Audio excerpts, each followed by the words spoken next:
Nag-transfer? Oh, hindi mo alam? 'Di ba kayo lagi magkasama? Hindi niya po nabanggit. Sorry po, kala ko po kasi hindi lang siya pumapasok. Nag-transfer siya? Bakit? Grabe namang distansya yan.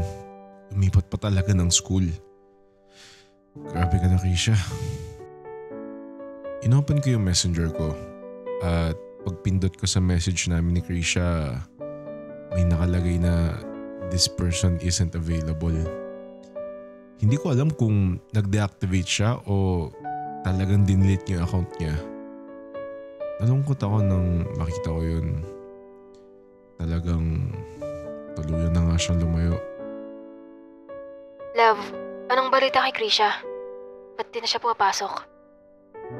Nag-transfer na siya ng ibang school. Nag-transfer? Kailan pa? Last week pa. Kala ko nga di lang siya pumapasok. Sayang naman. Di ko man lang siya nakaklose. Gusto ko pa naman siya kaibiganin. Kaya mo na.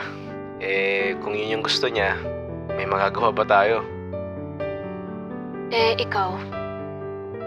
Anong naramdaman mo nung nalaman mong nag-transfer siya? Ba't mo naman natanong? Gusto ko lang malaman. Medyo nalungkot lang.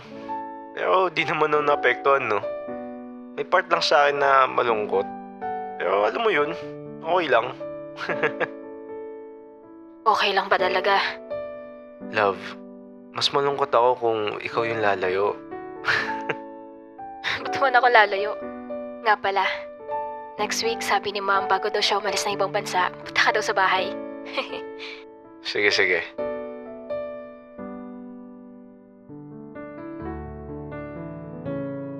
Lumipas ang ilang taon at ito, maayos kami ni Bianca. Medyo nagiging busy lang sa school kasi lapit na din kami graduate.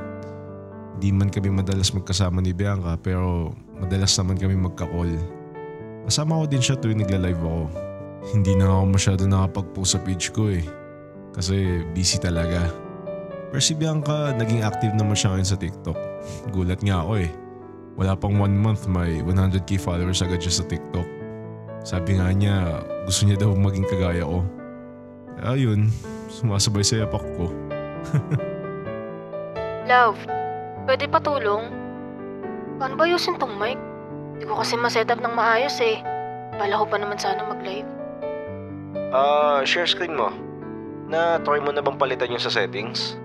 Ay, hindi pa. Check ko na lang. Magla-live din ako ngayon. Sama ka sa akin? Sige. Naglaro lang kami nun. Yung mga parang pang-couple na game. Habang nagla-live ako, may napansin ako nag-join sa live ko. Uy, Krisha? Krisha? Ay, Krishna pala. Welcome sa live, Krishna. Kala ko si Krisha na Kala ko din. Nang matapos kami mag-live, naisipan namin ni Bianca kumain sa labas. Tagal na din mula nung huling kain namin sa labas. May bago kasing bukas na cafe malapit. Tahimik lang at mahangin. Tas maganda din yung view.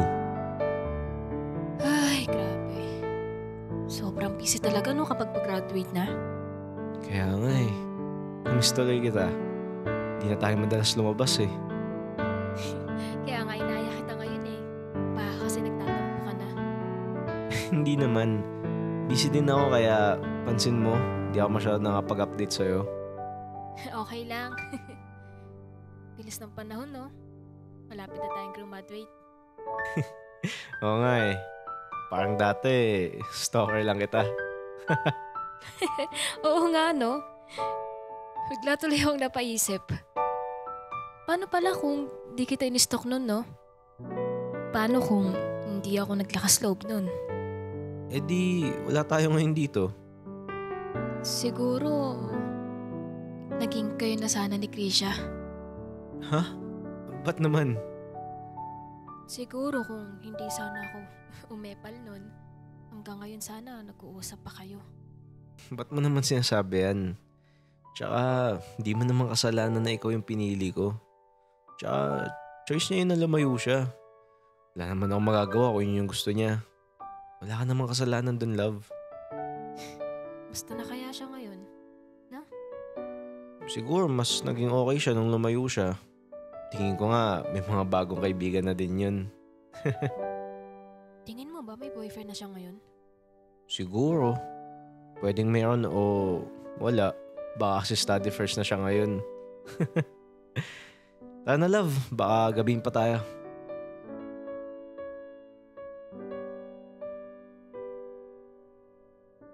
Sa wakas at graduate namin ni Bianca. Sobrang saya lang kasi kasama ko siya sa lahat. Sa panahong parang sumusuko na ako at pagod, lahat kasama ko siya. At ngayon, hawak na namin yung diplomang pinaghirapan namin. Congrats sa atin, love!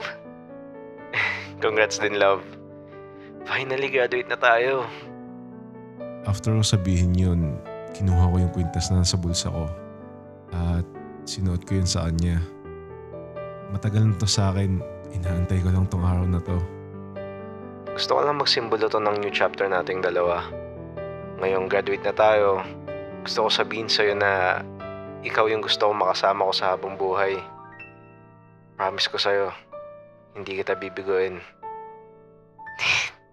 Thank you. Kasi, nandyan ka habang wala si ma'am sa tabi ko. Thank you kasi kapag kailangan ko na mapagsasabihan ng problema, nandyan ka handang makinig. Mahal na mahal kita, love. Mahal na mahal din kita, love.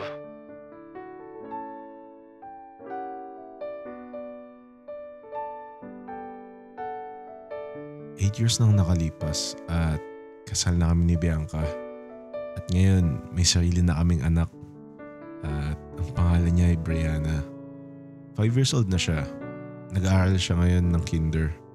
Tapos ngayon, susunduin ko siya sa school. Pagdating ko, nakita ko na kagad siya sa gate. At nakasimangot. Oh, bakit nakasimangot yung batang yan?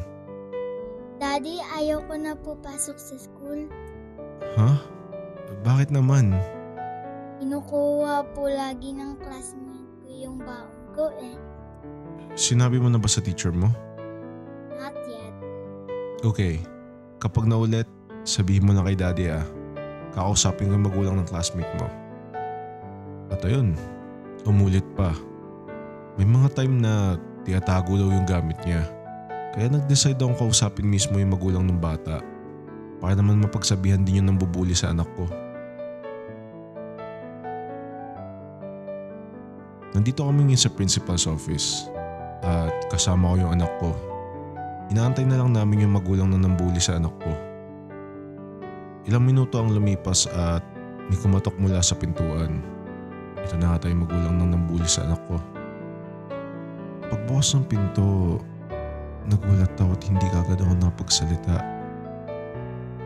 Sa tagal ng panahon, hindi ko akalain na makikita ko ulit siya. Good afternoon, Mrs. Krisha. Good afternoon din po, ma'am. Kayo po ang mami ni Arkin? Yes po. Pasensya na po sa abala ha. Pinapunta ko kayo dito para pag-usapan ang nangyari sa classroom. Napansin kasi namin na nagkakaroon ng problema sa pagitan ng anak ninyo at isa sa mga kaklase niya. Brianna, pwede mo bang sabihin kung ano yung mga ginagawa ni Arkin? Pinaliwanag ng anak ko kung paano tinatago at kinukuha yung baon niya. Bakit mo naman ginagawa yun? Eh kasi lagi niya ako sinasabihan na pangit eh. Kaya kukuha ko baon niya. Tama ba yun? Hindi po. Anong sasabihin mo sa classmate mo? Eh di sorry. Eh di sorry ba dapat yung tamang sabihin? Sorry kung itatago ko baon mo. Promise mo na di mo na ulitin yun ha? Opo, hindi na po. Humarap sa akin si Krisha at Sir, pasensya na po kayo sa ginawa ng anak ko ha. naiintindihan ko. Mga bata kasi eh. Pero sana wag na maulit. Pagsasabihan ko din ang anak ko kasi natitrigger ata yung anak mo dahil sa sinabi ni Brianna. Naintindihan ko. So, okay na. Bati-bati na ha? Arcane, wag mo na ulit itatago gamit ng classmate mo ha? Opo. Nang matapos, lumabas na kami. Tahimik lang kami naglalakad palabas. Hindi ko alam kung ano sasabihin ko. Long time no see. Long time no see din. Hindi ko alam na dito din pala nag-aaral yung anak mo. Kasi kahalipat lang namin dito. Galing kaming Batangas pa. Di ko din alam na dito nag-aaral anak mo. Di ko alam may anak ka na din pala. Ako din, hindi ko alam na may anak ka na pala. So, musta kayo ni Bianca? Okay naman. Maayos naman kami. Ikaw ba? Musta ka naman? Tagal din natin di nakita eh. Oo nga eh. Di kita nakilala kanina. Kala ko nga kamukha mo lang eh. Grabe. Ano ba itsura ko ngayon? Bukod sa gwapo. Grabe. Di ka pa rin talaga nagbago. Lakas pa din ang putok mo. Piro lang. Mapangasar ka pa din ah. Ikaw din naman. Dito na pala kami. Natutuwa akong makita ka ulit, JC. Ako din, Krisha. Hanggang sa muli. At ayun, pag uwi namin, nakwento ko kay Bianca yung nangyari. After nun, hindi na ulit kami nakita ni Krisha. Nabalitaan ko na naka-school service pala yung anak niya.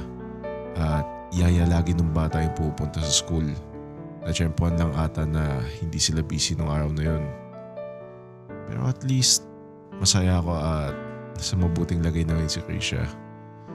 Parang kahit pa paano may nabunot na tinik sa dibdib ko na may naging happy ending din pala siya.